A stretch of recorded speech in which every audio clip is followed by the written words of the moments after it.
आपण पाहत आहात आर.के. न्यूज. बातमी तुमची, आवाज आमचा. निवडक अतिक्रमण हटाव कारवाईवरून जयसिंगपुरात संताप. मोठे अतिक्रमणधारक अभयात, गरीब हातगाडीवाल्यांवरच कारवाई. खोकी संघटनेचा पालिकेला सवाल.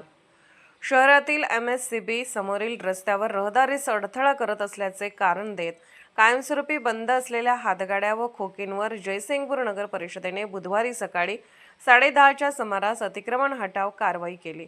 मात्र कोणतीही पूर्वसूचना अथवा नोटीस न देता करण्यात आलेल्या या कारवाईमुळे हातगाडी व खोकी धारकांमध्ये तीव्र संतापाची लाट उसळली आहे. कारवाई दरम्यान खोकी संघटनेचे अध्यक्ष सुनील ताडे यांनी पालिकेच्या कर्मचाऱ्यांना चांगलेच धारेवर धरत कोणाच्या आदेशावरून ही कारवाई करण्यात येत आहे असा जाब विचारला. त्यावर कर्मचाऱ्यांनी मुख्याधिकाऱ्यांच्या आदेशानुसार अतिक्रमण हटवण्यात येत असल्याचे सांगितले. यावेळी ताडे यांनी मुख्याधिकाऱ्यांशी संपर्क साधण्याचा प्रयत्न केला, मात्र संपर्क होऊ शकला नाही. दरम्यान गेल्या 15 वर्षापासून कॉलेज रोड तसेच यादवनगर परिसरातील मुख्य रस्त्यावर मोठ्या प्रमाणात अतिक्रमण वाढले असून त्यामुळे वाहतुकीचा प्रश्न गंभीर बनला आहे.